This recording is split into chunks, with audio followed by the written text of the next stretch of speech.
할렐루야. 우리 예배 자리에 오신 성도님들을 환영하고 축복합니다. 우리 전우자와 함께 인사하도록 하겠습니다. 교회에서 보니 너무 좋습니다. 한번 인사할까요? 한 번 더 인사하겠습니다. 수요 예배 때 보니 더 좋습니다. 한번 하겠습니다. 감사합니다. 우리 예배를 위해서 함께 기도하겠습니다. 하나님 감사합니다. 오늘 하루도 하나님께서 지키시고 돌보시고 함께 우리와 걸어주시고 또 달려주시고 인도하시고 지켜주시니 너무나도 감사합니다. 하나님, 오늘 이 시간 주님 바라보며 찬양하기 원합니다. 우리의 마음 붙들어 주시고 우리의 생각도 붙들어 주시고 우리 입술을 주관하셔서 오직 주님께만 찬양할 수 있는 귀한 시간 될 수 있도록 도와주시고 인도하여 주시옵소서. 주님 감사합니다. 예수님의 이름으로 기도드리옵나이다. 아멘. 감사해요. 감사해요. 깨닫지 못했었는데 내가 얼마나 소중한 존재라는 걸 태초부터 지금까지 하나님의 사랑 항상 날 향하고 있었다는 걸 고마워요.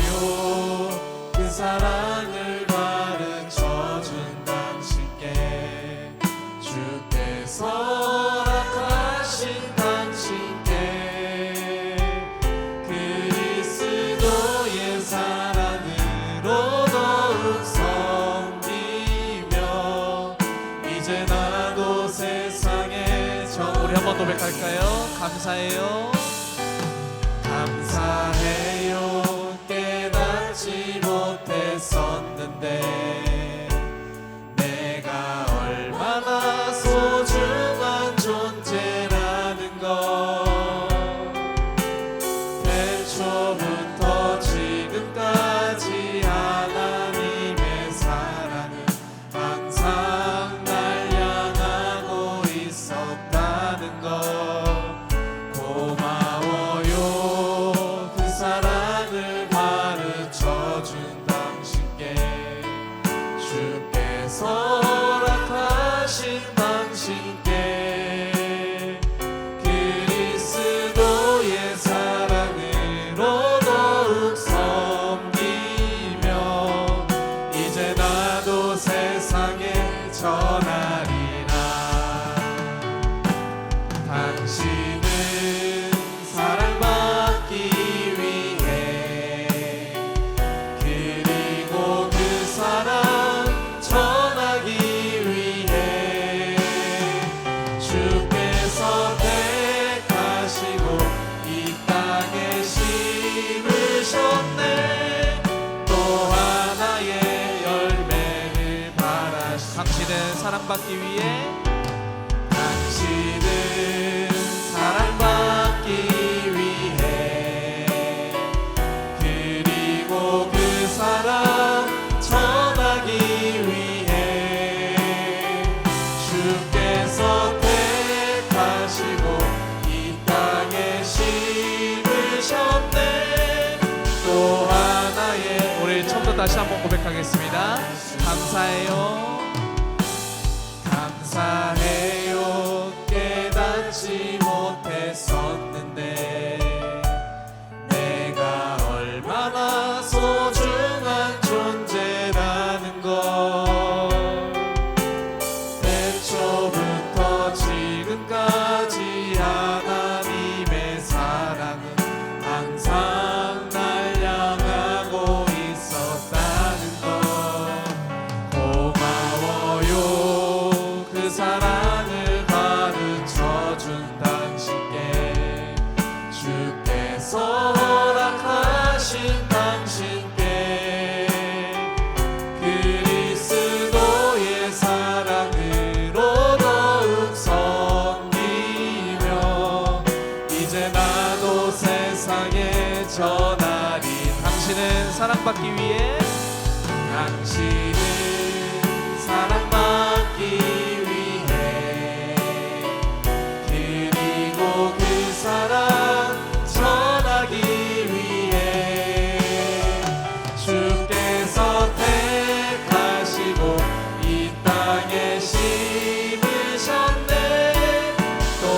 우리 옆 사람을 축복할까요? 당신은 사랑받기 위해, 당신은 사랑받기 위해, 그리고 그 사랑 전하기 위해 주께서 택하시고 이 땅에 심으셨네. 또 하나의 우리 목사님을 축복할까요? 당신은 사랑받기 위해, 당신은 사랑받기 위해, 그리고 그 사랑 전하기 위해 주께서 택하시고 이 땅에 심으셨네. 또 하나의 열매를 바라시며.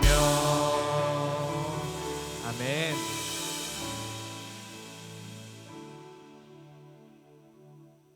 우리 시간 함께 박수 치면서 주님을 찬양하도록 하겠습니다.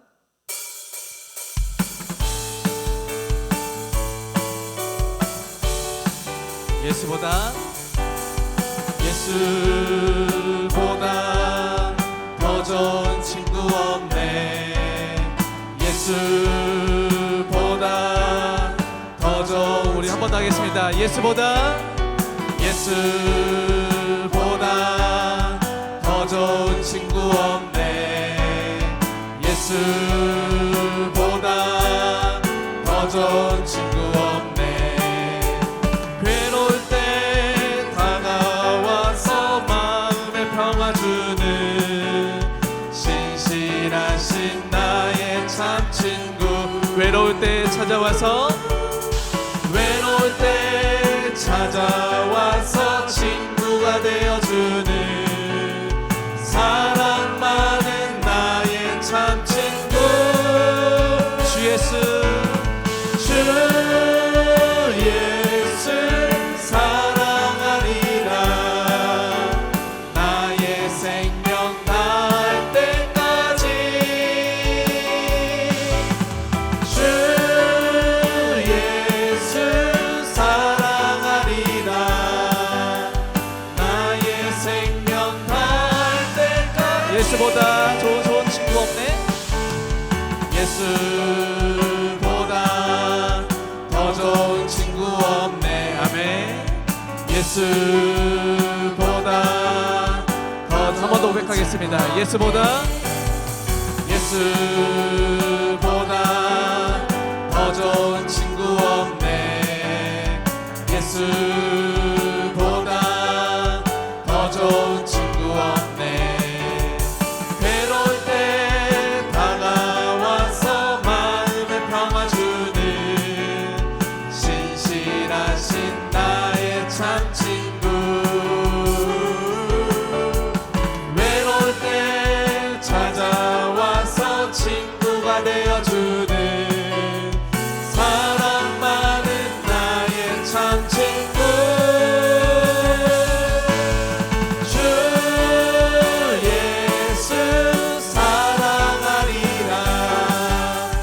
나의 생명 다할 때까지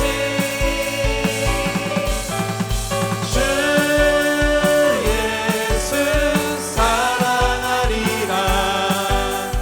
나의 생명 다할. 하늘의 해와 달들아, 하늘의 해와 달들아,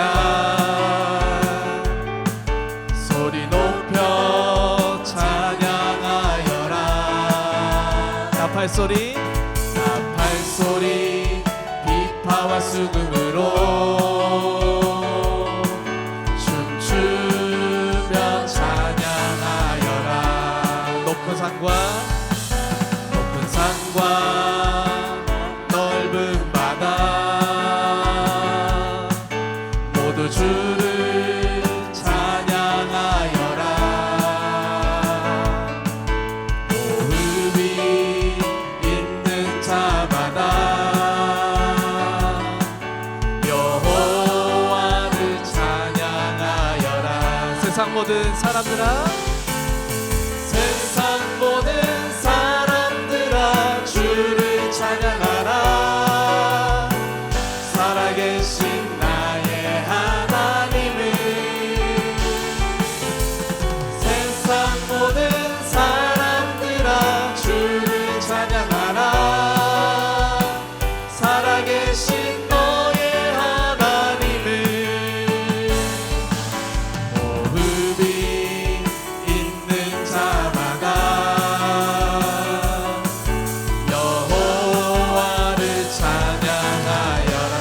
모든 사람들아, 세상 모든 사람들아 주를 찬양하라.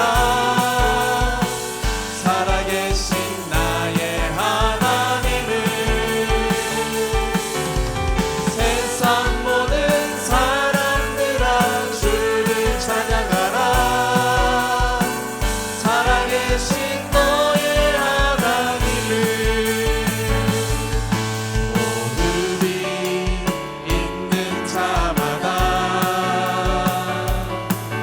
여호와를 한 번 더 고백합시다. 호흡이 있는 자마다, 호흡이 있는 자마다 여호와를 한 번 더 고백합시다. 호흡이 있는 자마다, 호흡이 있는 자마다 여호와를 찬양하여라. 아멘. 우리 하나님 앞에 영광의 박수 올려드리겠습니다.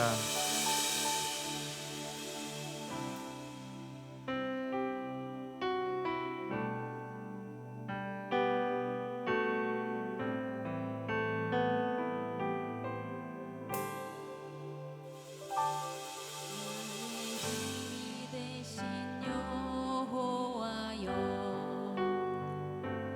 내가 주님을 사랑합니다. 주는 나의 반석이시며 나의 요새시라. 한 번 더 하겠습니다. 나의 힘이 되신, 나의 힘이 되신 여호와여, 내가 주님을 사랑합니다. 주는 나의 반석이시며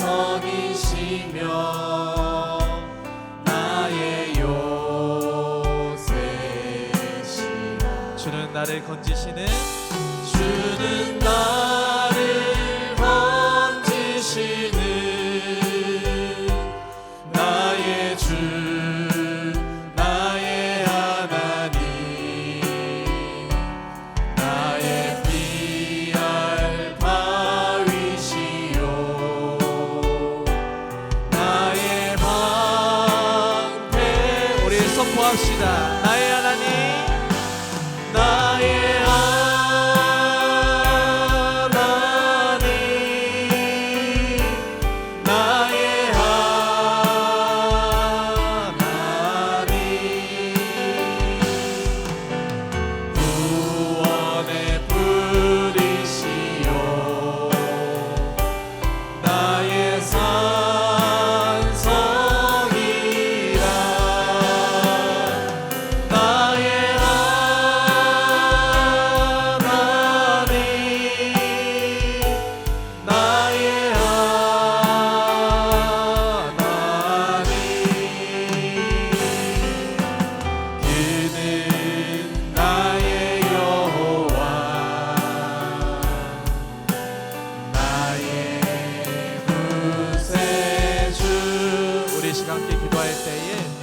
나를 지키시고 나의 요새 되시고 나의 반석 되시는 그 하나님께서 늘 나와 함께 해주심에 감사한다고 이 시간 고백하며 나아가는 시간 될 수 있도록 도와주시고, 또한 말씀 전하실 목사님을 위해서 이 시간 주여 한번 크게 외치고 주 앞에 나아가 기도하겠습니다.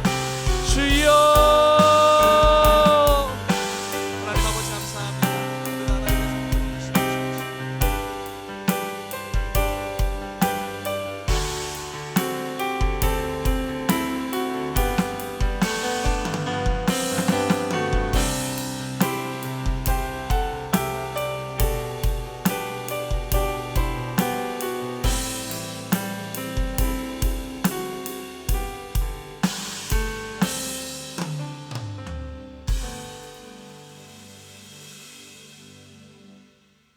사랑과 은혜가 많으시고 우리의 생사회복을 주관하시는 하나님, 아버지의 한없는 영광 앞에 감사를 드립니다.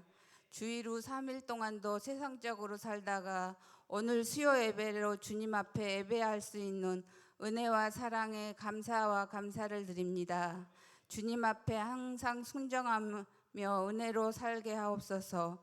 분주한 세상 속에서도 하나님을 찾고 예배 드려오니 우리의 예배와 찬양을 받으시옵소서. 아버지의 임재 안에 거하는 이 지치고 상한 심령을 하나님의 영광으로 채우시고 우리의 몸과 영혼이 온전히 회복되는 은총을 허락하소서. 오늘 이 시간 주님의 귀한 말씀 전하시는 목사님 성령의 능력으로 붙으시고 듣는 자 모두가 복된 시간 되게 하옵소서. 감사합니다. 예수님의 이름으로 기도드립니다. 아멘.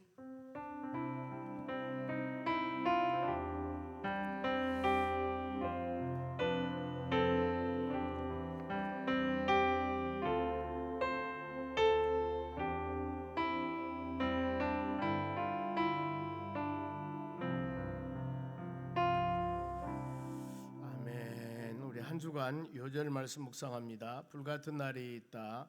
말라기서 4장 2절입니다. 내 이름을 경외하는 너희에게는 공의로운 내가 떠올라서 치료하는 광선을 비추리니 너희가 나가서 외양간에서 나온 송아지와 같이 뛰리라. 아멘. 오늘 보실 하나님 말씀은 마태복음 11장 1절에서 10절까지 말씀을 같이 교독하겠습니다. 제가 먼저 한 절 읽겠습니다. 예수께서 12 제자에게 명하시기를 마치시고 이에 그들을 여러 동네에서 가르치시며 전도하시고 거기를 떠나가시니라. 요한이 옥에서 그리스도께서 하신 일을 듣고 제자들을 보내어 예수께 여짜오되 오실 그이가 당신이 오니까 우리가 다른 일을 기다리오리까. 예수께서 대답하여 이르시되 너희가 가서 듣고 보는 것을 요한에게 알리되 맹인을 보며 못 걷는 사람이 걸으며 나병 환자가 깨끗함을 받으며 못 듣는 자가 들으며 죽은 자가 살아나며 가난한 자에게 복음을 전파된다 하라. 누구든지 나로 말미암아 실속하지 아니하는 자는 복이 있도다 하시니라. 그들이 떠나매 예수께서 무리에게 요한에 대하여 말씀하시되 너희가 무엇을 보려고 광야에 나갔더냐 바람에 흔들리는 갈대냐.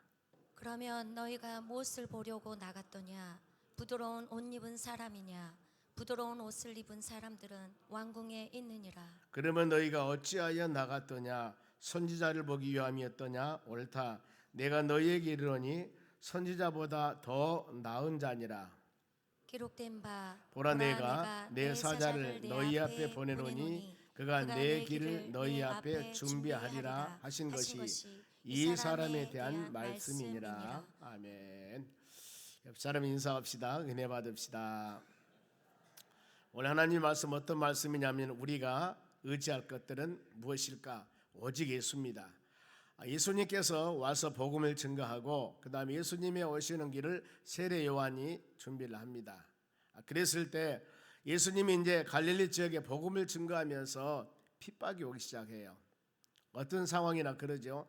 예수님이 하나님이신데 여기저기 다니면서 복음을 증거하는데 반대 세력들이 싹트기 시작합니다. 왜냐하면은 예수님 당신 진짜 메시아냐 그 말이죠. 요한복음 1장에 보면은 갈릴리에서 예수님께서는 빌립을 제자로 택합니다. 그리고 나서 빌립이 예수님을 만났어요. 그 모세 율법에서 선지자 기록된 그 예수 나사렛 예수님을 내가 만났다. 그리고 얼마나 마음이 감동이 되었을까. 예수님 메시아를 만났으니까 너무나 마음이 기뻐서 그 나다나엘이라는 친구가 있습니다. 가서 내가 예수를 만났다. 너희도 예수 믿을래? 그랬더니 나다나엘이 단칼에 거절합니다. 어찌 나사렛 그런 총구석에서 선한 것이 날 수가 있겠느냐 거절해요. 그랬을 때 빌립 뭐라 합니까? 와서 봐라. 최고 전도법이 뭐냐면은 와봐라. 그런데 이단들이 그런단 말입니다. 보면은요 한 번만 와보라는 겁니다. 근데 여러분 그런데 빠지면 안 돼요. 그래서 나다나엘이 그렇게 와서 보니까 예수님 바로 알아보거든요. 보면요. 또 한 가지는 이 마가복음 6장 4절 말씀 보면 고향과 친척 자기 집 외에 바로 이 존경받지 못함이 없었더라. 누가? 예수님이. 고향에서 자기 집 사람들은 별로 예수님을 그렇게 존경하지 않습니다. 그러나 온 지역에 다니면서 복음을 증거할 때 많은 사람에게 치유 회복의 역사가 막 일어나는 겁니다.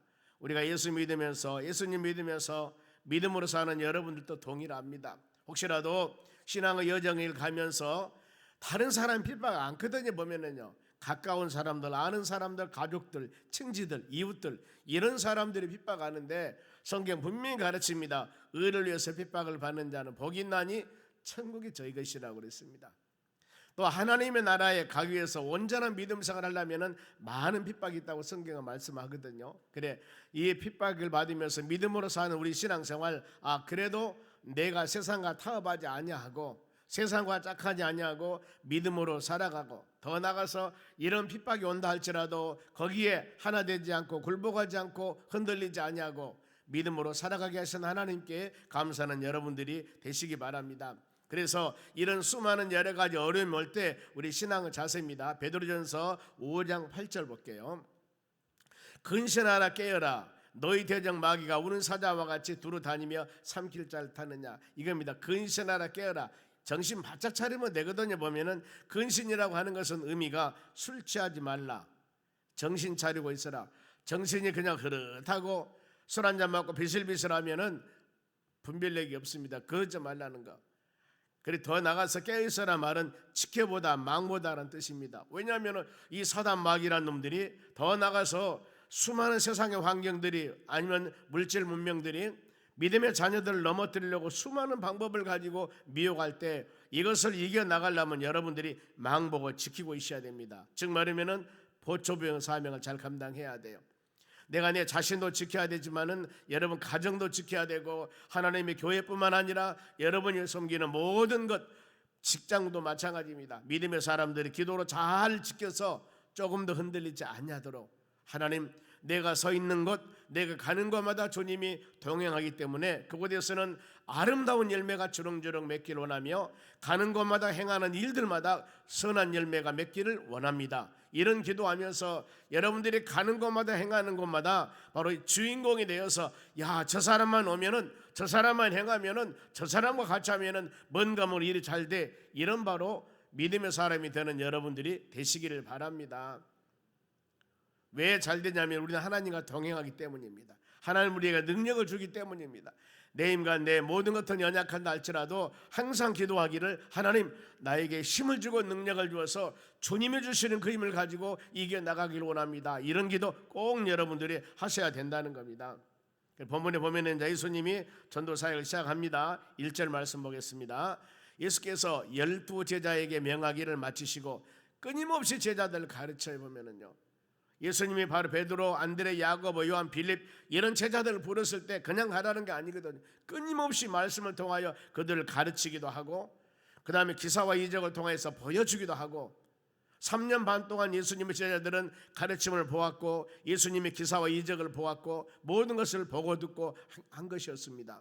우리 신앙도 여러분 동일하거든요. 하나님의 전에 와서 말씀 듣고 여러분들이 성령의 역사 가운데 깨우침도 있지만은 또 보기도 합니다. 저 성도 이래서니 굉장히 어려웠는데 이렇게 이겨나가는구나. 저 성도 힘들고 지쳐왔는데 기도했더니 저렇게 회복해서 믿음으로 살아가는구나.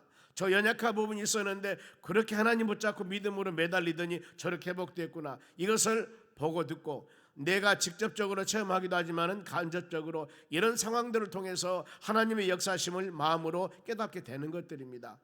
우리 열린 눈을 가지고 바라보는 여러분이 되셔야 돼요.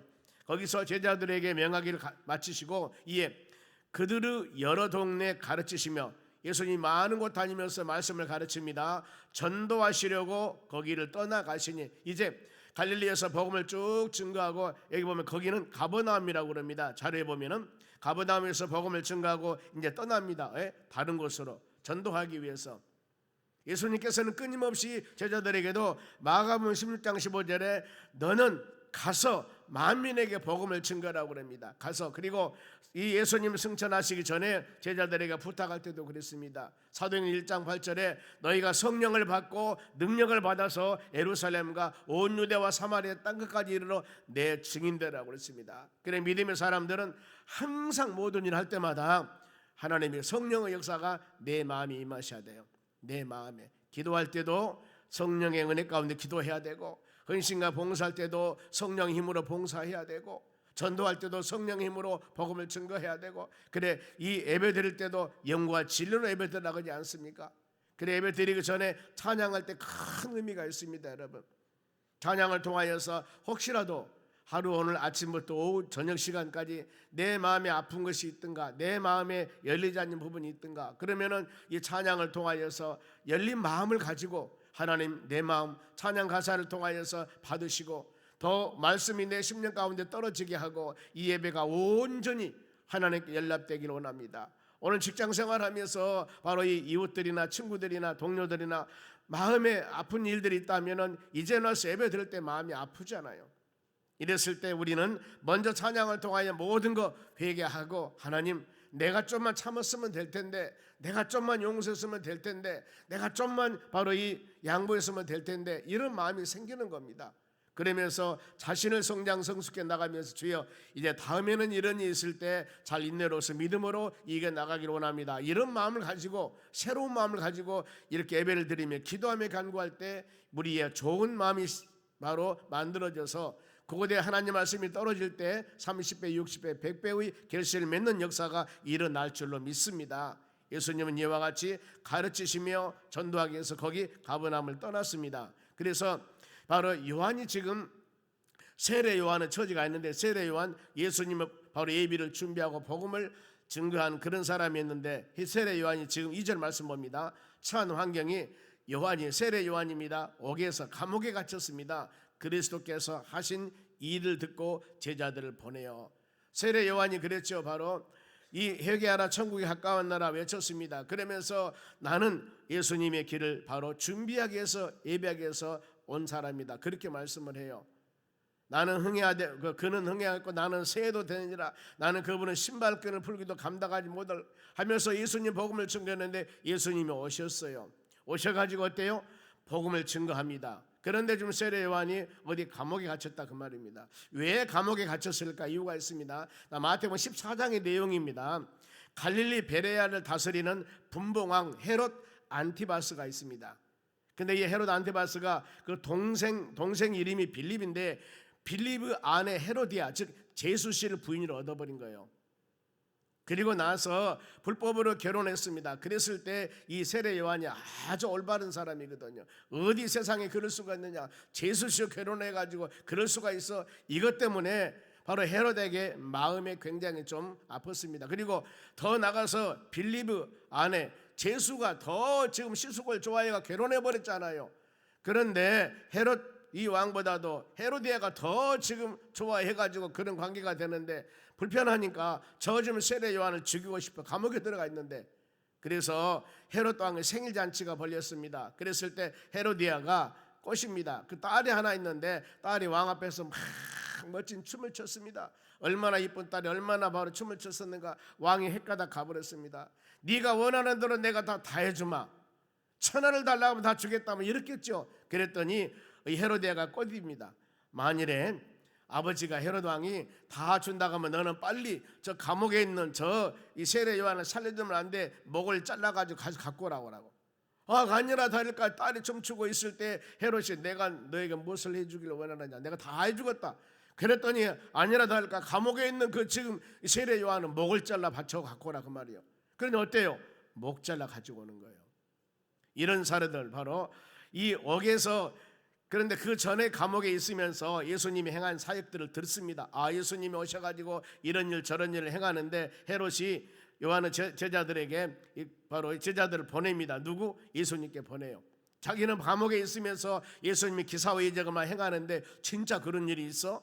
본인이 지금 증거해 놓고도 마음에 실질적으로 보지는 않았지 않습니까? 그런 것을 있을 때 제자들에게 이 세례 요한이 가서 제자들에게 가가지고 진짜 예수님이 어떻게 한가 좀 알아봐라. 아라바로 보냈습니다. 그랬을 때 세례 요한은 제자들이 예수님께 물어봅니다. 그 말이 3절 말씀이에요. 보겠습니다. 예수께서 여짜오되 오실 그이가, 세례 요한이 지금 감옥에서 제자들 예수님께 보냈어요. 가서 세례 요한 제자들은 물어봅니다. 예수님이시여, 오실 그이가 당신이요, 세례 요한이 오신다고 한 그분이 당신이요, 우리가 다른 일을 기다릴까? 당신이 메시아요, 다른 사람 또 옵니까? 이렇게 물어보거든요.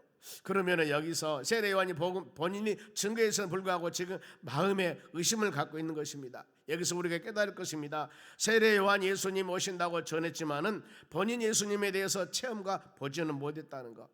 뭔가 모르게 마음에 좀 확신이 부족한 것 같습니다. 이랬을 때 예수님이 대답합니다. 요한은 제자들에게 4절 말씀 봅니다. 예수께서 대답하여 이르시되 너희가 가서 보고 듣고 보는 것을 요한에게 말해라. 감옥에 있으면서 요한이 예수님이 엄청난 능력을 행하고 치유 회복만 했다고 그러니까 진짜 제자들을 보냈습니다. 제자들이 예수님 만나고 나서 예수님의 답이 뭐라고 해서 이 답이에요. 너 그대로 본 대로 보고 들은 대로 바로 이 감옥에 있는 요한에게 말해라, 그 말입니다. 여러분, 우리가 보고 들은 것입니다. 신앙은 외적인 것이 아니라 사실적인 행위입니다. 즉 믿음은 사실적인 행위래요. 우리가 믿음은 바라는 것도 실상이지만은 예수님 시대 때 행하지 모든 것들은 사실 그대로 있었던 일들입니다. 그렇기 때문에 체험신앙과 실정이 얼마나 중요한 줄 몰라요. 어떤 사람이 직접적으로 어떤 어려움과 고난을 통해서 체험도 되지만은 여러분들은 이 지금 성경 말씀을 들으면서 성령의 역사 가운데 성령은 여러분들에게 깨닫게 하고 기억나게 하고 장래 일까지 알게 한 것이 바로 성령의 사역이라고 그랬습니다. 그렇기 때문에 예배를 드리면서 이 듣는 하나하나 말씀이 성령의 인침과 성령의 역사하심을 통하여 이것이 내 마음속에 지식으로가 아니라 성경에서 말하는 알다라는 단어, 알다, 체험을 통해서 성령의 역사를 통해서 내 마음에 은혜를 주셔야 돼요. 물론 어떤 여러 가지 직접적인 환경, 기사와 이적이나 치유나 회복을 통해서 하나님을 느끼는 체험도 중요하지만은 그러면 더 좋겠죠. 그런데 그 과정이 너무나 아파요. 저도 바로 죽을 병 걸려가지고 치유받아가지고 호명받아서 목회상을 감당합니다만은 그 과정이 너무나 아프고 힘든 과정들입니다. 그런데 우리는 그 과정을 통해서도 어떤 사람을 세우시기도 하지만은 아니면 이렇게 성경 말씀을 들으면서 성령의 역사께서 어느 날 확신을 주십니다. 깨달음을 주는 겁니다. 이걸 마음에 새기면서 하나님 역사는 이랬대. 의심 가지 않고, 그래서 성경에서 알다는 단어가 야다는 것인데 체험을 통해서, 지식이 아니라 체험입니다. 직접적으로.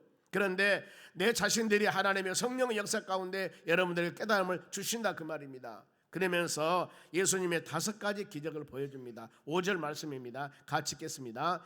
맹인이 보며 못 걷는 사람이 걸으며 나병 환자가 깨끗함을 받으며 못 듣는 자가 들으며 죽은 자가 살아나며 가난한 자에게 복음이 전파된다 하니라. 지금 이겁니다. 감옥에 있는 세례 요한이 물어봤을 때 그 제자들에게 너는 가서 이것을 증거해. 맹인이 소경 바디메오 눈 떴습니다. 맹인이 보게 되었습니다. 걷지 못한 사람이 걸었습니다. 사도행전 2장에 보면은 바로 이 미문 앞에 앉은 맹이 베드로와 요한이 금과 은은 내게 없다. 그러나 내게 있는 것 곧 나사렛 예수 그리스도 이름으로 명하노니 일어나 걸으라고 하지 않습니까? 이겁니다. 여러분, 못 걷는 사람이 걸었어요. 많은 그런 일이 있습니다. 나병 환자가 고쳤습니다. 나병 환자가. 그리고 더 나가서 못 듣는 자가 소경이 듣게 되었고 죽은 자가 살아났습니다. 죽은 지 4일 된 나사로가 막 살아났지 않습니까? 이런 놀라운 역사들, 그리고 가난한 자에게 복음을 전파됨이라. 이건 삶에서 연약한 자도 있지만은 심령이 가난한 자, 심령이 가난한 자는 복이 나니 천국이 저희 것이라고 하지 않습니까? 여러분, 믿음의 자녀들은 끊임없이 심령이 가난함이 있어야 됩니다. 이것은 하나님의 은혜에 대한 사모함이에요. 하나님 아버지, 우리가 예배 전에 예배 드리러 왔을 때마다 이 예배 시간에, 이 한 시간이 나에게 그야말로 온 머리에서 발끝까지 깨닫고 치유하고 회복되고 하나님의 성령으로 풍성하게 하는 시간 될 수 있도록 해달라고 간절히 기도하시고, 여러분의 삶 가운데 뭔가 모르게 장애물이 있고 막히고 힘들고 어려웠을 때 그 선포되는 한마디 말씀이 좌우의 날선 그보다도 예리하여 그 우리의 문제를 완전히 헐어버리고 그 문제를 구멍을 뚫어버리고 그 문제를 해결하는 역사가 이 예배 시간에 말씀을 통하여 이루어 주시라고 간절한 간구함이 여러분 필요하는 거예요. 이것이 여러분 사모함입니다. 이게 심령이 가난함이에요. 보면은요, 우리가 아무리 잘 먹고 잘 살고 멋지지만은 육신적으로 좋죠. 그런데 육신적인 강건함을 갖고 살아갈 수가 있습니까? 우리는 영과 육신으로 된 인간 요소인데 더 중요한 것이 영적인 부분들인데, 영혼이 잘 돼야만이 범사 모든 것이 잘 된다고 성경은 말씀했는데, 그래서 끊임없이 하나님 말씀을 들음을 통하여서 영적인 건강을 여러분들이 잘 채워서 어떤 세찬 바람이 불어와도 영적으로 흔들리지 않도록 믿음으로 굳건히 서서 오직 예수 성령 충만하며 믿음으로 나가는 여러분들이 되시기를 바랍니다. 하나님 이 모든 것들을 보여줍니다. 이렇게 기사 행했다 그러면서 이제 이 지금 5가지 기적을 보여주셨는데, 이 기적을 행하는 사람이 구약에 그랬습니다. 메시아 구세주가 오시는데 이 사람은 오실 때 메시아는 이런 능력을 행할 것이라고 구약에 예언됐던 것이 있습니다. 이사야서 35장 5절입니다. 바로 앞으로 이사야 선지자 시대 때 하나님의 자녀들에게 바로 이사야 선지자가 앞으로 메시아 구세주가 오시는데 이런 일을 행하신 분이 메시아 구세주다 그 말이에요. 보세요. 그때 예수님이 오시면은 맹인이 눈을 밝을 것이며 못 듣는 사람이 귀가 열릴 것이다 그랬습니다. 예수님 메시아가 오셔서 이렇게 치유하실 것이다. 그리고 6절 봅니다. 그때 메시아가 예수님 오실 때, 구세주가 오실 때 저는 자는 사슴같이 뛸 것이며 그리고 말 못한 자의 혀는 노래하리니 이는 광야에서 물이 솟겠고 사막에서 시내가 흐름 같을 것이다 그랬습니다. 메시아 구세주 예수님이 오셔서 연약하고 힘들고 지친 영혼들에게 풍성한 은혜를 내려주신다는 그런 약속의 말씀입니다. 우리가 그렇지 않습니까? 주님 우리와 함께 했을 때 얼마나 마음이 평화가 있습니까?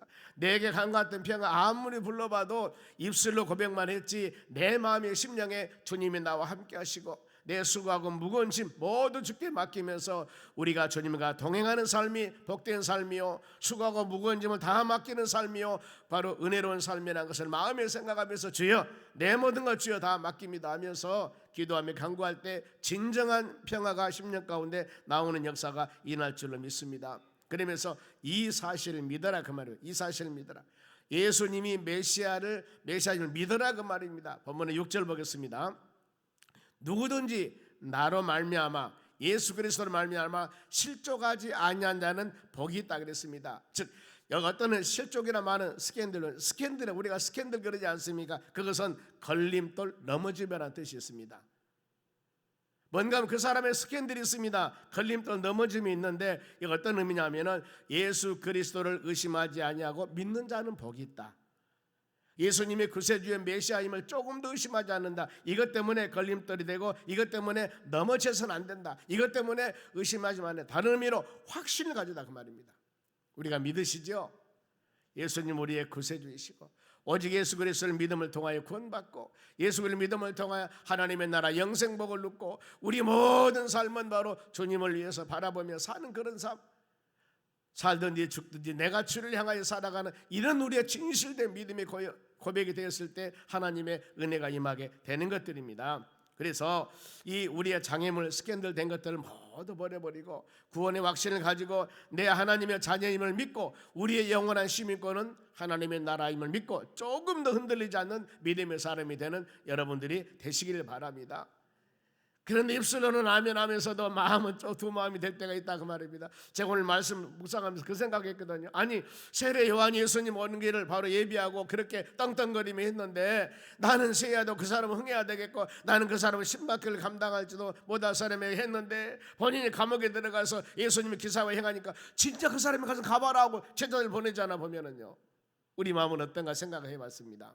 우리 마음은 어떤가 여러분. 그래서 끊임없이 바로 영적 전쟁뿐만 아니라 믿음을 성장시키는 방법은 예배 참석에 잘하는 걸 최고예요. 보면 뭘 하겠습니까? 바로 예배 승리가 뭘 하겠어요? 인생의 승리는 되지 않습니까? 신앙 승리는 다른 게 없어요. 예배만 잘 드려보세요. 그러면 왜요? 믿음은 들음에서 나기 때문입니다. 아무리 단단한 돌도 한 번 두드러, 두 번 두드러, 세 번 두드다 보면은 바로 그 금가고 깨지게 돼 있습니다. 우리 마음이 아무리 강팍하고 내가 아무리 믿음이 없다 하더라도 이 하나님 말씀이 여러분의 심령을 이렇게 막 두드린다면은 어느 날 쫙 열려지셔서 아멘 아멘하고 내가 왜 그것을 깨달지 못했던 거, 내가 왜 그것들을 알지 못했던 거, 이런 가로의 이 사례들이 얼마든지 우리에게 나올 수가 있거든요. 여러분 그러지 않습니까? 내가 믿음이 좋은 것 같지만 가끔 보면은 우리 신앙이 마음이 강팍할 때가 참 많이 있습니다. 보면은요. 그래 끊임없이 열린 마음으로 주님을 사모하는 여러분 되시기 바랍니다. 그러면서 이제 예수님께서 무리들이 떠난 후에 세례 요한에 대해서 말씀을 합니다. 무리들이 가신 후에 예수님이 지금 세례 요한에 대해 말씀을 7절 봅니다. 너희가 무엇을 보려고 광야에 갔더냐? 바람이 흔들리는 갈대나 그랬습니다. 어떤 의미냐면 마태복음 3장 말씀과 같이 세례 요한은 순수한 사람이었다. 세례 요한. 자, 세례 요한은 사체 유행 명품 옷을 입고 다닌 사람은 아니었습니다. 세례 요한이 광야에서 바로 유대 광야에서 회개에 외쳤을 때 옷은 낙타 털옷을 입었다고 그럽니다.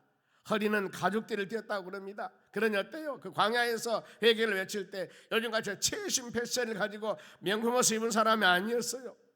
음식은 메뚜기와 석청을 먹었다고 그럽니다. 고급 레스토랑에서 맛있는 먹는 게 아니고 평민 모든 사람이 먹을 수 있는 그런 것이라 그 말입니다. 그러면서 세례 요한이 복음을 증거하면서 예수 믿으면 엄청난 복을 받습니다. 예수 믿으면 하늘 수표가 막 떨어집니다. 예수 믿으면 만병 다 치료됩니다. 이렇게 했나요? 그것이 아니고 회개 복음이었다는 거예요.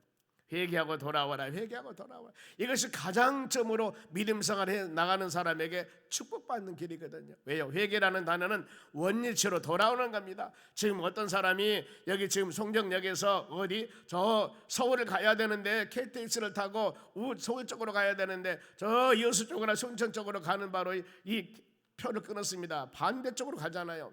그러면은 돌아와야 돼요.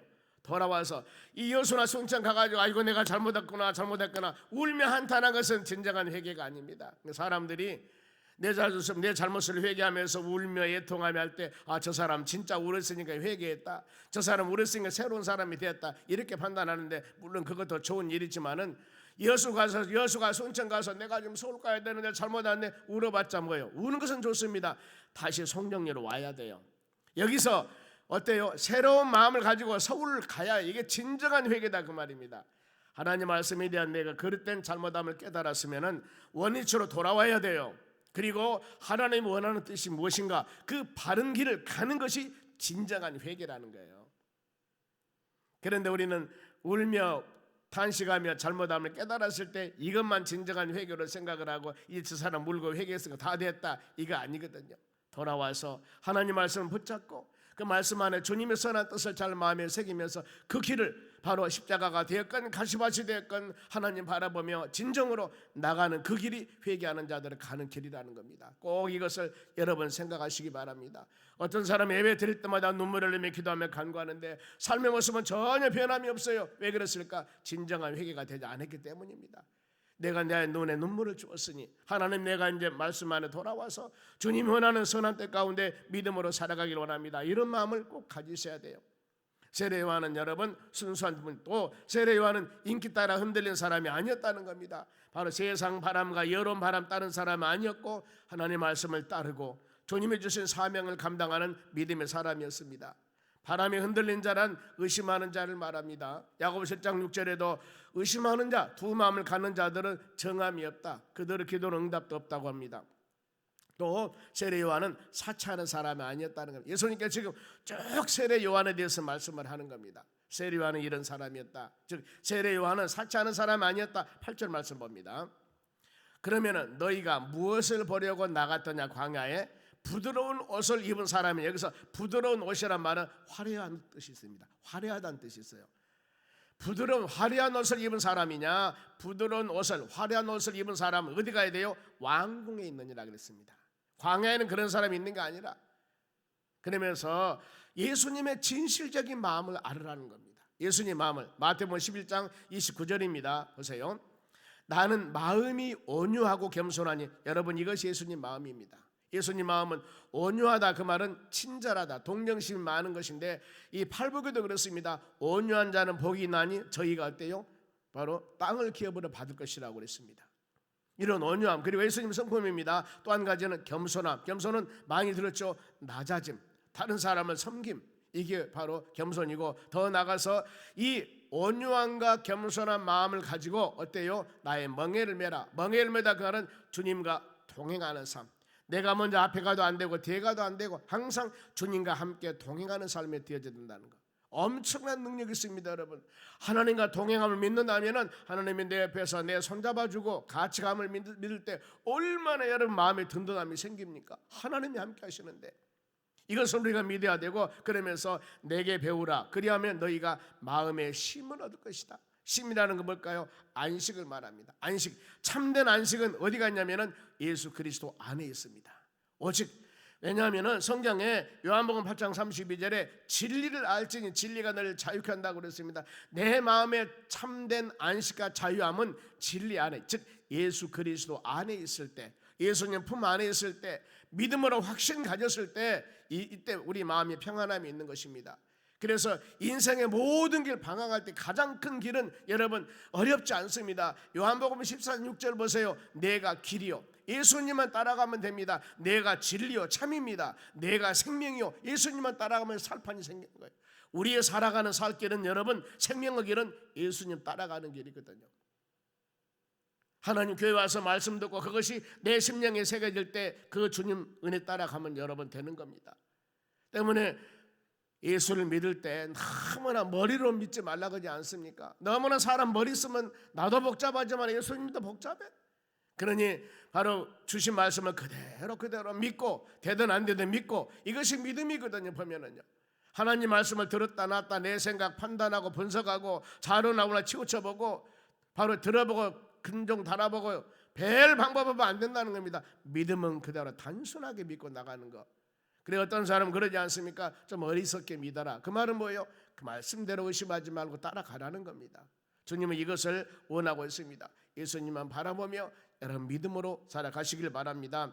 바로 요한은 이런 사치 사람이 아니었다는 거, 그리고 세례 요한은 선지자보다, 많은 선지자가 있지만 모든 선지자보다 나은 자다. 9절 말씀 봅니다. 그러면은 너희가 어찌하여 나갔더냐? 선지자를 보기 위함이었더냐? 옳다. 내가 너희에게 이르노니 선지자보다 더 나은 자다. 구약에 수많은 선지자가 있습니다. 그런데 그 선지자들보다도 요한이 최고의 바로 선지자다. 왜 그런가? 그 이유가 10절 말씀에 설명이 됩니다. 10절 봅니다. 기록된 바 보라, 내가 내 사자를 내 앞에 보내노니 그가 너희 길을 너희 앞에 준비하리라 하신 것이 이 사람에 대한 말씀이냐 그 말입니다. 근데 여기서 기록된 바라는 단어는 분명히 전에 그런 말씀이 있었다 그 말이에요. 그러면 전의 말씀이 어떤 것인가? 말라기서 3장 1절 봅니다. 좀 해석이 쉬워요. 만군의 여호와가 이르노라, 보라 내가 내 사자를, 사자는 뭐냐면 신분은 하나님이 일하는 사람입니다. 내가 내 사자 하나님이 일하는 신분을 보내리니 그가 내 앞에서 내 길을 준비할 것이요. 예수님이 오시기를 준비한 것이 누굽니까? 세례 요한이었다는 겁니다. 세례 요한은 예수님이 오신 길을 준비하는 자였다. 그러니 큰 선지자보다도 제일 어떤 선지자도 예수님이 오신 길을 준비한 사람이 아니었습니다. 그런데 바로 이 세례 요한이야만큼 예수님 오신 길을 준비하는 최고의 선지자였다.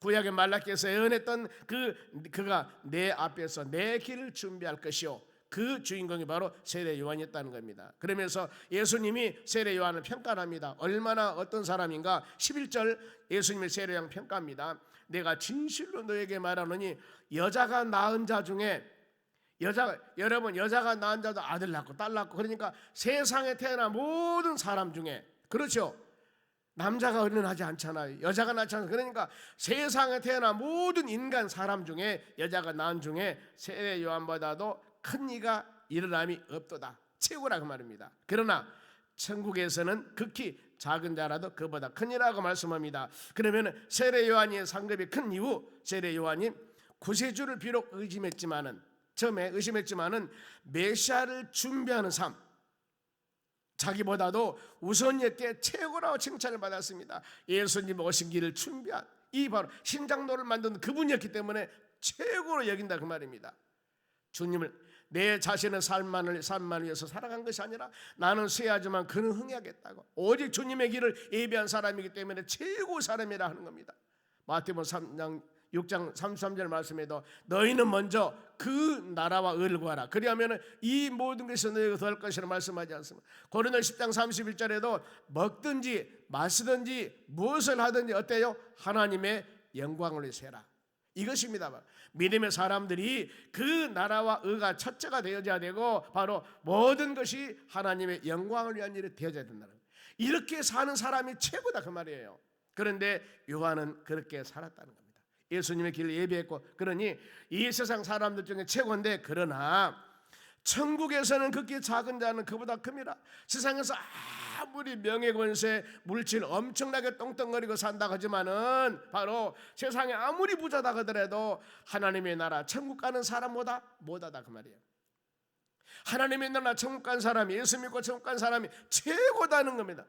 여러분, 그래서 여러분들은 최고에 보면은요, 옆 사람에게 우리는 최고입니다 그렇게 말씀하지 않습니까? 이 세례 요한보다 큰 이가 없었는데 세상에서 최고 큰 자인데, 그런데 천국에서는 극히 작은 자라도 그보다 크니라. 아무리 세상에 떵떵거린다 하더라도 하나님의 나라 가장 작은 자가 하더라도 세상에 큰 자보다 더하리라. 예수 믿고 구원받고 믿음으로 사는 자들이 얼마나 존귀하고 복되고 귀한 것인가를 지금 말씀해 주는 겁니다. 근데 우리는 이런 지금 축복을 받은 자들입니다. 아멘. 그래서 가끔 여러분, 우리가 믿음으로 묵상하며 기도할 때 하나님 내신 분이 누굽니까? 하나님의 자녀잖아요. 하나님을 아버지라고 부르면서 믿음으로 삽니다. 혹시 내가 힘들고 지치고 어려웠을 때 세상 사람들이 한 잔 마시든가 해결받지 않으면 그냥 이상한 생각을 하는데, 우리는 아무리 힘들고 어려워도 뭐라겠어요? 수고하고 무거운 짐진 자들아 내게로 와. 짐 내게 맡겨. 내게 기도해봐. 나를 그치해. 내게 맡겨. 주님이 이렇게 끊임없이 하나님 말씀하지 않습니까? 이런 세상에 복음이 어디가 있습니까? 내게 맡기고 나를 의지하고 내가 너를 세울 것이다, 이렇게 말씀하는데 왜 그 무겁고 수고한 짐을 내가 지고 가겠습니다, 내가 지고 가겠습니다 하는 거예요? 얼마 전에 우리 목사님 손자가 있었습니다. 4살인가 3살인가 되는가 모르는데, 이제 어린이집을 가는데 가방을 쥐는데 잘 걸어가도 못하면서 가방을 짊어지고 가. 그런데 할아버지가 들어주라니까 안 된다는 거예요. 안 된다는 거예요. 지가 지고 간다는 거예요. 지가 지고 간다는 거예요. 제가 그 생각했거든. 여러분, 할아버지한테 맡기면 편할 텐데 왜 지가 지고 가? 걸음도 잘 못 걷고 무거운 가방을 지고 끄고 가는 거예요. 그 생각을 해봤다니까 우리 살아간 삶이 저러지 않는가? 하나님이 나에게 맡기라고 하면 그 짐 맡겨버리면, 할아버지한테 맡기면 자기는 그냥 걸어갈 텐데 할아버지 가져갈 텐데 그걸 지고 간다고 가고 있어요. 근데 자기는 재미있어서 그럴 것 같아 보니까요, 그런 모습이 우리하고 동일하지 않는가? 여러분, 제 근심 걱정 모든 것들 하나님께 맡기며 다 주께 맡기라고 그러는데 그걸 계속 짊어지고 가는 거야. 나 못 맡기겠습니다, 내가 지고 가랍니다. 그러지 마시라니까요. 주님께다 맡기는 여러분 되시기 바랍니다. 누가복음 16장의 말씀 보면은 부자와 거지 나사로 삶이 나옵니다. 부자는 자색 옷을 입었습니다. 호화스러운 생활을 합니다. 나사로는 거지예요, 거지. 부자상에서 떨어진 것을 먹습니다. 그런데 히브리서 9장 27절 말씀과 같이 한 번 죽은 것은 사람에게 정한 것이요, 그 다음에는 심판이 있습니다. 반드시 있습니다. 세상에서 아무리 호화호식한 사람도 죽습니다. 세상에서 아무리 어렵게 사는 사람도 이 육신의 몸을 가지고는 영원히 살 수 없습니다. 다 바로 작정된 곳으로 가게 되었습니다. 죽은 후에요. 거지 나사로는 누가복음 16장 22절 봅니다. 그 거지가 죽은 천사들에게 받들어 아브라함의 품에 들어가고 부자도 주고 장사되매, 지금 세상에서 부잣집에서 떨어지는 것, 그걸 바로 쓰레기를 먹고 살았던 그 바로 이 거지 나사로는 예수를 믿는 하나님의 사람이었기 때문에 아브라함 품에 천국에 갔습니다. 그러나 부자가 가는 것, 화호식을 입고 멋지게 사는 부자가 가는 것은 23절 봅니다. 그가 음부는 지옥을 말해요. 지옥. 음부에서 고통 중에 눈을 들어 멀리 아브라함과 그 품에 있는 나사로를 보며, 마가복음 9장 48절 말씀 보면은 음부 지옥에 대해서 나옵니다. 구더기도 죽지 않고 불도 꺼지지 않고, 그러면서 더 나가서 사람마다 불러서 소금치다는 고통을 당할 것이다. 이것이 바로 이 마가복음에 나오는 지옥에 관한 것입니다. 물론 계시록에서는 유황불이 나옵니다. 불못불이 나옵니다. 이것이 나옵니다만, 여러분, 예수님을 믿지 않은 사람들이 가는 곳은 그것이에요. 그런데 그곳에서 영원히 끝이 없이 영원한 형벌 가운데 거한 것이 지옥입니다. 그러나 천국은 계시록 21장 22장 말씀 보세요. 아픔과 슬픔과 고통이 없습니다. 들어가는 12 진주문으로 되었습니다. 모든 것이 황금과 유황으로 되었습니다. 거기는 바로 햇빛도 필요 없습니다. 여호와의 영광입니다. 어마어마하게 바로 좋은 것이 하나님의 나라 천국에 누가 갑니까? 예수 그리스도를 믿는 우리의 영원한 집입니다. 그러니 예수 그리스도를 믿고 믿음으로 사는 사람들은 이 세상에서도 주님 의지하고 믿음으로 복되게 살아가지만은 우리는 다음에서 영원한 하나님의 나라 천국을 소망하며 그 길이 예비되기 때문에 바로 룰루루 랄랄라하면서 믿음으로 살아가는 여러분 되시기 바랍니다. 혹시라도 세상 살면서 여러 가지 어려운 점이 있다 할지라도 마음의 천국을 이루면서 영원한 하나님의 나라 소망하며 믿음으로 나가는 여러분이 되시기를 바랍니다. 이것이 믿음의 사람들의 신앙의 여정 길이라는 겁니다. 현실에 좀 불평하다 할지라도 그 나라 소망하며 믿음으로 살아가는 것, 주님이 동행하심을 믿고 믿음으로 나가는 걸 진정한 여러분 신앙이라고 하는 것입니다. 그리고 다 24절 말씀 봅니다. 불러 이르되 아버지 아브라함이여 나를 긍휼히 여기사 나사로를 보내어, 지금 거지입니다. 아브라함 품에 천국가 있습니다. 그 손가락 끝에 물을 적시어 내 혀를 서늘케 하소서. 지옥이 얼마나 힘든가. 물 한 방울 손가락으로 찍어가지고 내 혀를 좀 적셔 달라는 거예요. 얼마나 고통스러우면 이랬을까 하소서. 이 불꽃 가운데 내가 괴로워하느니라 그랬습니다. 괴로워하느라. 이 괴로움입니다. 우리는 예수 그리스도를 믿는 여러분들, 우리에게는 이런 곳은 바로 남은 나라입니다. 오직 예수 그리스도를 믿고 믿음으로 사는 여러분들은 하나님의 나라 천국 소망하며 사는 우리고, 혹시라도 믿지 않은 영혼들이 있을 때 특히 가족 가운데 진실로 기도하셔야 돼요. 우리가 살아있는 이 때 생명을 걸어서 하나님 그 영혼, 하나님 그 영혼 예수 그리스도를 믿고 믿음으로 하나님의 나라 갈 수 있도록 기도해야 됩니다.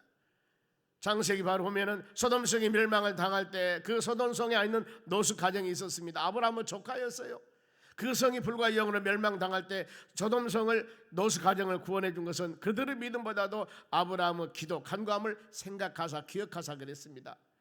우리가 눈물 흘리며 간절한 마음으로 기도할 때 하나님이 여러분의 기도를 생각하고 기억하고 하나님의 때가 되며 구원의 은혜에 돌아오는 역사가 일어날 줄로 믿습니다. 그러면은 천국을 차지하는 자가 누구일까? 12절입니다.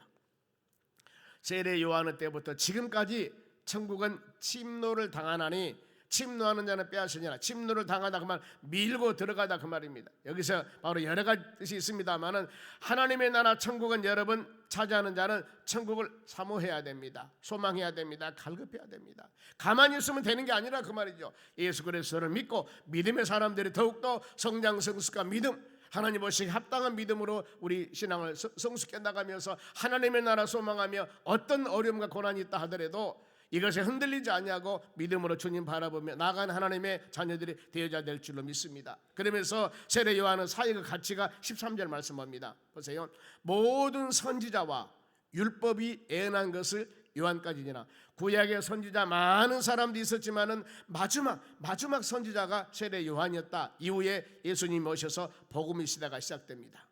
구약의 천국가는 유대인들은 바로 이스라엘 백성들에게 특권을 줬지만은 신약의 복음은 구원 천국은 모든 자들입니다. 주 예수를 믿어라. 그리하면은 너와 내 가정이 구원받을 것이다. 누구든지 예수 그리스도 영접하면은 하나님의 자녀가 되는 역사가 일어나는 겁니다. 놀라운 우리에게 엄청난 축복권을 허락해 주셨습니다. 그러면서 이제 마지막으로 세례 요한이 말라기에서 바로 이 엘리야의 사명을 감당할 사람이 세례 요한이었다는 거 14절 말씀 봅니다. 지난번에 잠깐 이 말씀 드린 것 같아요.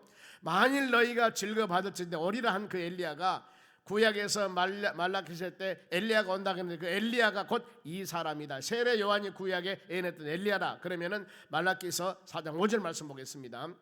말라기서는 지난 대회 때 말씀드린 거였어요. 구약의 마지막 선지자입니다. 이때 보라 여호와의 크고 두려운 날이 이르니 메시아 예수 그리스도가 온다 그 말입니다. 근데 이르기 전에 메시아 구세주가 오시기 전에 내가 선지자 엘리야를 내게 보내리라. 엘리야 선지자가 오신다 그 말입니다. 그런데 그 엘리야 선지자가 누구냐? 세례 요한이라는 거예요. 이렇게 말씀하지 않습니까?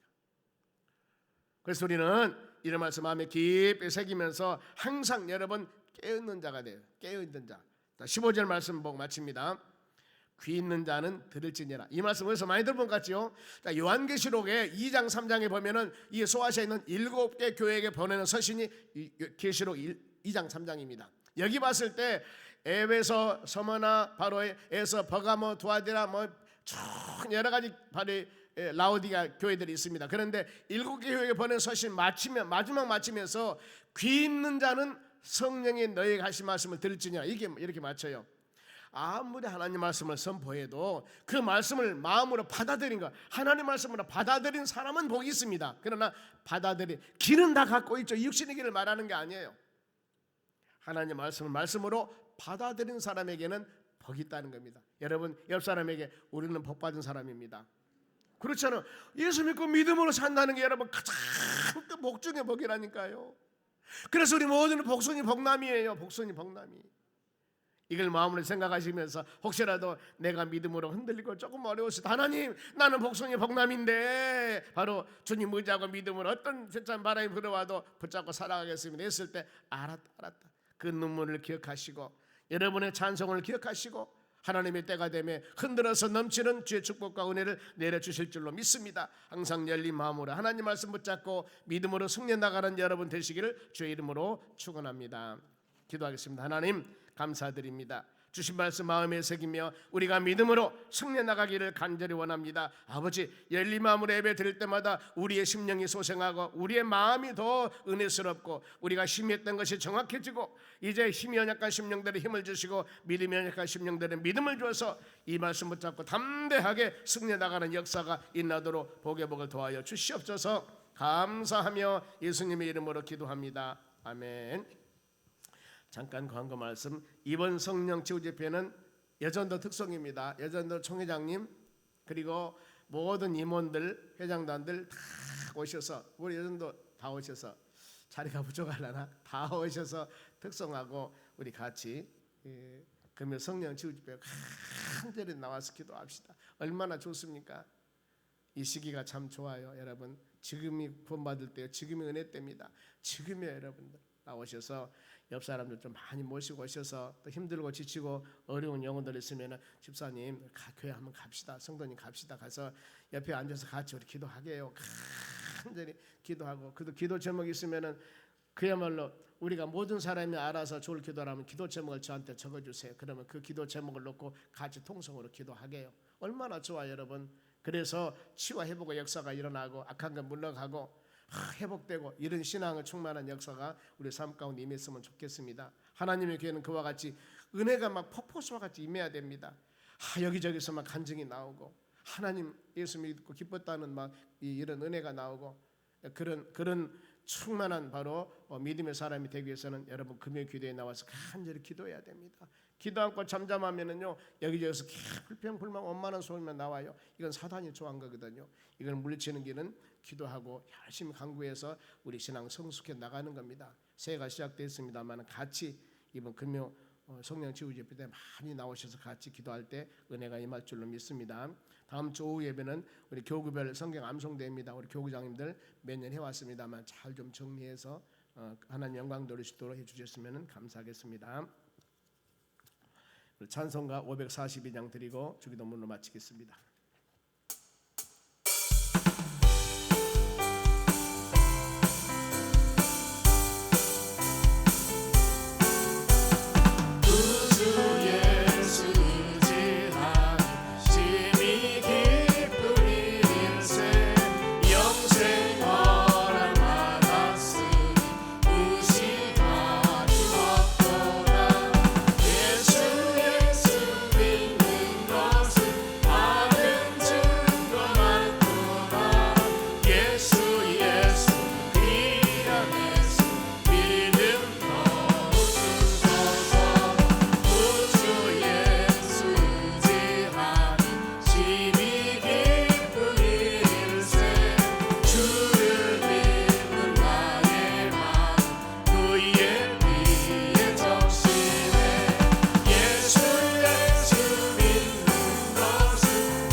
되신 우리 아버지여, 이름이 거룩히 여김을 받으시며 나라가 임하옵시며 뜻이 하늘에서 이룬 것 같이 땅에서 이루어지이다.